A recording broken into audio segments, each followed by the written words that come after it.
So we just finished Leviathan Poi Camp. One of the things I decided to solve is my skill with antispin-inspin caps. Caps for me mean capped antispin patterns, where you have antispin-extension, antispin-extension, antispin-extension. One of them can become a full, say a 4-pedal, back to the cap. What came up in Poi Camp, I like the feeling of my poi pedals being with the beat of the music. Having the extension means my arms have to go quite quickly. And this means I have a very limited range because I can't slow down the extension arm very much. And a 4-pedal anti-spin rhythmically goes better with a 2-pedal in-spin. So if I do the in-spin, anti-spin, in-spin, I can slow down that quite a bit. In-spin to anti-spin, or anti-spin to in-spin, anti-spin. I have a big range of musicality.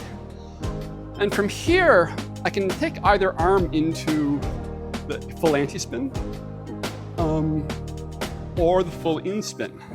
So I can go anti-spin, in-spin, anti-spin.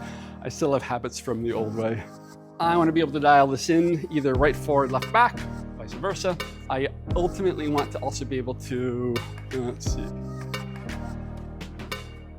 turn with it and land it on the other side. And the trick is the poi both point away, they both point back. And even when I'm in this pattern, where say one arm's doing an anti-spin, they both point forward, both back, both forward, both back. Or even if both arms are going, both forward, both back, both forward, both back. They point forward, they point back, they point forward, they point back, they point forward.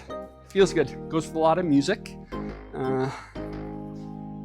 Let me know if you're into that. And of course, you can follow me on YouTube as a member and check out my online courses.